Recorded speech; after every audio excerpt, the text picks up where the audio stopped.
Good morning teacher, how are you. आपका meditation का practice कैसे चल रहा है? गुड। और बच्चों को भी मेडिटेशन सिखा रहे हैं ना? Are they doing it well?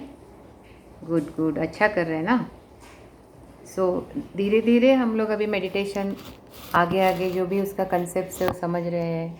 Now आप लोगों को मेडिटेशन के बारे में जो भी उसके फ़ायदे हैं और कैसे करना है और बच्चों को क्या फ़ायदा हो सकता है, सब आपको अभी पता है। एंड लास्ट टाइम हम लोगों ने न्यूरोप्लास्टिसिटी थॉट्स के बारे में, ब्रेन वेव्स के बारे में और ब्रेन का जो स्ट्रक्चर है वहाँ पे कौन कौन से एरियाज़ में क्या क्या काम होता है, सबकॉन्शियस माइंड क्या होता है, कॉन्शियस माइंड क्या होता है, ये सब के बारे में हम लोगों ने अभी थोड़ा थोड़ा मतलब बताया और आपने भी उसके ऊपर काम किया है। अभी एक आज मैं थोड़ा सा नया टॉपिक आपको एक्सप्लेन करने जा रही हूँ कि अपना जो चेंजेस इन द बॉडी होता है अकॉर्डिंग टू अवर थॉट्स, वो अपने क्वांटम फिज़िक्स से कैसे कनेक्टेड है। मतलब जो भी अपना फिज़िकल बॉडी में इमोशंस हम लोग इमोशंस फिज़िकल बॉडी में जो भी इफ़ेक्ट्स देते हैं वो कैसे देते हैं और कैसे चलता है, ये सब उसके बारे में मैं थोड़ा आपको बताऊंगी। अगर आपको कुछ समझ में नहीं आया तो you can ask the questions. अभी क्या होता है, ओवरऑल जो अपना बॉडी है वो पार्टिकल से बना हुआ है। जो भी in this cosmos whatever is there, जो भी मैटर अपने को दिखता है, whatever we see as a matter, that is having the liveliness और जो भी वाइब्रेशंस वो सब एनर्जी से मिलता है। तो matter is one thing and energy is one thing. So अपना शरीर एक है और अपना एनर्जी बॉडी एक है। तो ये कहाँ से आता है, एक्चुअल में क्या होता है? तो अपना शरीर पूरा एटम्स मॉलिक्यूल से बना हुआ है। जो भी है अपना सप्त धातु है, वो सब सप्त धातु मतलब क्या है कि अपना रस रक्त अस्थि मज्जा, ये सब जो भी है वो सब एटम से ही बना हुआ है। तो अपना बॉडी ये सब एटम्स को जो भी एनर्जी लेता है वो ब्रेन से लेता है। और ब्रेन क्या करता है, brain is like a generated in the power system grid. तो पूरा नेटवर्क अपना जो भी नर्वस सिस्टम का नेटवर्क है अपना ब्रेन से स्पाइनल कॉर्ड से peripheral nervous system, peripheral nervous system पूरा एक्सट्रीमिटीज़ को पूरा न्यूरॉन्स और नर्व्स पहुंचाती है ऑल द एक्सट्रीमिटीज एंड्स को, और we get the energy from our brain. तो everywhere there is a generator, power station and we are getting the electricity. So पूरा बॉडी जो चल रहा है that is because of this electricity that is supplied. और उसमें अभी हम लोग जैसे योगा में चक्रास वगैरह बोलते हैं, तो अपना जो कॉर्ड रहता है वहाँ से we get the cosmic energy, और वो कॉस्मिक एनर्जी अलग अलग तरीके से मिलके हमारे बॉडी को मिलती है। मगर क्या होता है, जो भी इलेक्ट्रिसिटी फ्लो हो रहा है, जो भी इम्पल्सेस आ रहे हैं अपने बॉडी में, वो सब अपने बॉडी में एक वाइब्रेशंस क्रिएट करती है। Vibrations in the form of electromagnetic waves. So waves क्या होती है, waves are having the ups and downs, crest and peak रहता है। जैसे कि लहरें रहती है समुद्र में, वो एक वेव है ऐसा। और वो वेव्स में भी एक वेवलेंथ होती है कि दो वेव्स का जो टॉप पोर्शन है पीक से उसके बीच में क्या डिस्टेंस है। इसके लिए जो भी अपने बॉडी में वेवलेंथ आ रहे हैं दैट फॉर्म्स और एनर्जी बॉडी, और ऑरा बोलते हैं उसको। तो अभी क्या होता है कि अपना जो सबकॉन्शियस माइंड है वो सब प्रोग्राम्ड है। अपने ओल्ड बिलीव्स, जो भी हम लोगों ने एक्सपीरियंसेस लिए हैं, जो भी एक्सपीरियंसेस से इमोशंस अटैच्ड है, ऐसे ये ब्रेन में जो स्टोरेज रहता है that is in the form of the photos. Photo रहता है, उसको फोटो फ्रेम रहता है, वो इमोशंस करके आता है। और every time we get triggered with that experience, वो पूरा अपना सामने आ जाता है, वी रियलाइज दैट, और उसका जो इमोशंस है अपने बॉडी में इफ़ेक्ट देता है।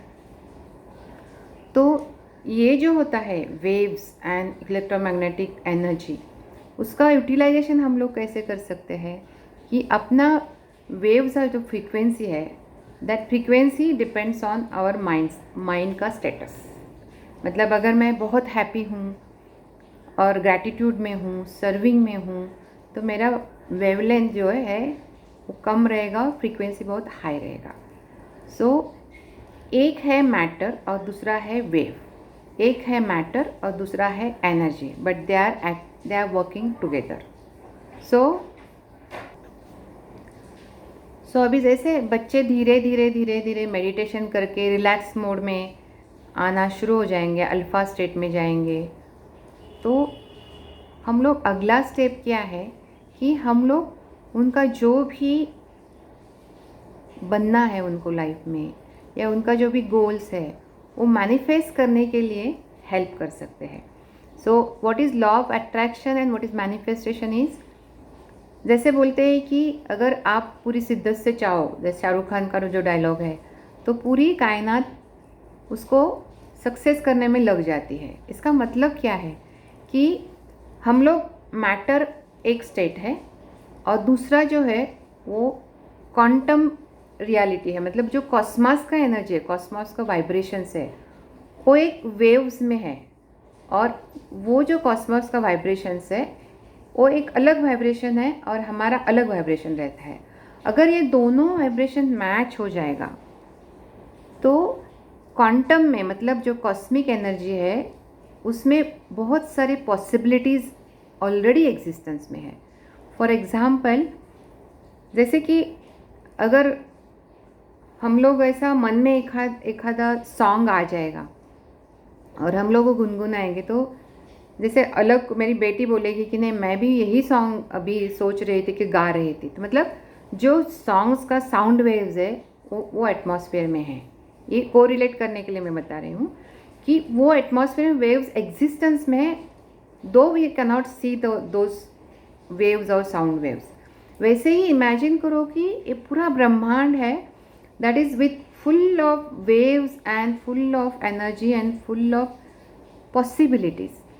सो मैनिफेस्टेशन या लॉ ऑफ अट्रैक्शन में क्या होता है कि we try to be in that energy state of being, कि जब भी हमारा जो वेवलेंथ है और फ्रीक्वेंसी है वो कॉस्मिक एनर्जी के साथ, या अपना जो मैनिफेस्टेशन का एनर्जी है वो कॉस्मिक जो भी पॉसिबिलिटी है उसके पास साथ मैच हो जाए, तो उसको बोलते हैं सिंक्रोनाइजेशन।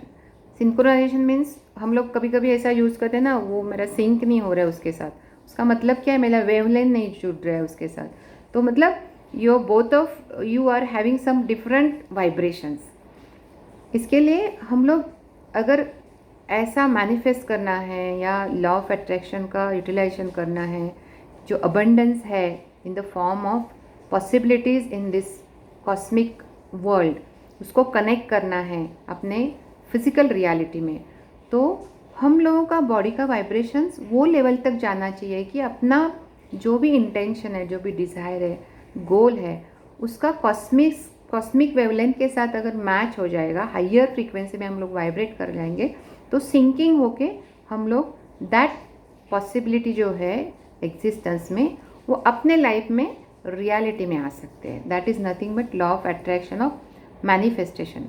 अब ये मैनिफेस्टेशन इंटेंशनल या अनइंटेंशनल हो सकता है।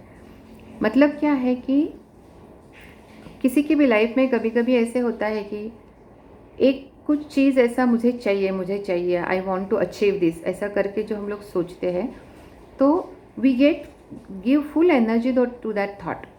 जैसे मेरा एक्सपीरियंस में मैं एक एग्जांपल बता सकती हूँ कि मेरा 11th स्टैंडर्ड में डिप्लोमा के लिए जाने का था, तो I was in 11th, but my mother said कि डिप्लोमा ही कर ले 10th के स्तर, तो मुझे डिप्लोमा में नहीं मिला। तो जिस कॉलेज में मैं गई थी, वालचंद कॉलेज में, तो वहाँ पे मैंने डिसाइड कर लिया था कि अभी 12th में इतना मार्क्स मिलाना है कि I should be here in this college in the मतलब बैचलर्स में, बीटेक में। तो एक साल मैं day in and day out I was having that thought in my mind कि I want to go in that I want admission in that college.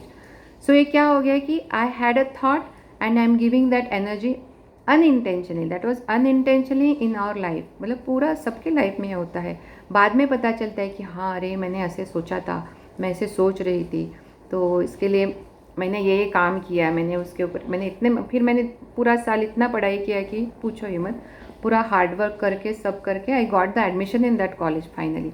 But now I realize that it is a kind of manifestation, unintentional. हम लोग सोचते हैं और उसको energy देते हैं, उस पर हार्ड वर्क करते हैं, day in and day out उसको ही सोचते रहते हैं, उसको ही बोलते हैं, तो we get that thing in our life. ना अपने बच्चों के साथ हम लोग ये क्या कर सकते हैं कि अभी बच्चों का जो भी उनका जो भी ड्रीम है, अभी किसी 10th स्टैंडर्ड को आप पढ़ा रहे हो, तो आपको लगता है कि ये बच्चों का पूरा 100% रिजल्ट आना चाहिए, तो you can also manifest that in your meditation. और बच्चों को मैनिफेस्ट करने के लिए बोल सकते हैं, ऐसा कंपलसरी नहीं है, मगर उनको ऐसे इंटेंशन दे सकते हैं कि बाबा yes you want to get admission in this college, या ऐसा है तो you need this much of marks, so you write on the board and keep in on your soft board in front of you, और you मतलब thoughtfully आप उसको energy दे दो. उसका जो भी आपका इन डिज़ायर है, जैसे फॉलो करते हैं वैसे मेडिटेशन में, रिलैक्सेशन में यू कैन इमेजिन दैट. तो ये हो गया इंटेंशनल मैनिफेस्टेशन. तो इंटेंशनल मैनिफेस्टेशन में क्या करेंगे हम लोग कि जो भी है वो state of mind, state of being, highest level of energy, relax mind, meditative position में will give the energy to that thought, so वो मैनिफेस्ट हो जाएगा. So this is the called as a law of attraction also और manifestation also. So हम लोग उसको meditation के साथ कैसे रिलेट कर सकते हैं कि अब आप लोगों को पता है कि न्यूरोप्लास्टिसिटी क्या होता है, कि एक वायरिंग रहता है अपना पुराना वाला सबकॉन्शियस में, बिलीव्स रहते हैं, और every time we get some picture और गेट सम सिचुएशन, तो वो पूरा बिलीव बाहर आता है, और उसमें मे बी जो भी पेनफुल भी हो सकता है, जो भी हो सकता है. तो हम लोगों का पुराना वायरिंग जो है, समझो अभी ऐसा है कि नहीं, मेरा अगर ऐसा रहता था कि नहीं नहीं इतना तो मार्क्स मुझे नहीं मिल सकता है, पॉसिबल ही नहीं एडमिशन, ये पुराने बिलीव्स आपको निकालना है. तो आप मेडिटेटिव पोजीशन में जाएंगे, अल्फा स्टेट में जाएंगे, तो आपका जो भी पुराना बिलीव्स है वो वीक हो जाएगा, क्योंकि you are not giving energy to that belief. Now आप क्या सोच रहे हो, नहीं I will get the admission in this college only. So ये बिलीव पे उसको आप एनर्जी दे रहे हो, उसको ही रिपीट कर रहे हो, उसको ही रिपीट कर रहे हो, तो आपका पुराना वाला रास्ता क्या हो जाएगा, निकल जाएगा, वो फेड हो जाएगा पूरा वायरिंग. क्योंकि उसका मेडिटेशन में, रिलैक्सेशन में हम लोग उसका जो सिनेप्सिस है वो वीक कर देंगे, और उसको एनर्जी नहीं दे रहे, उसको थॉट प्रोसेस नहीं दे रहे. और जो भी नया वाला है कि yes I can do it, उसको हम लोग एनर्जी दे रहे हैं और उसका जो सिनेप्सिस टाइट कर रहे हैं. So it will help to achieve a goal in your life. So ये सब, ये अपना जो कॉस्मिक वर्ल्ड है उसके बारे में था. If you have any doubts you can ask me. अगर बाद में भी पूछना है तो you can ask the question in the next session. Thank you very much. Thank you teachers.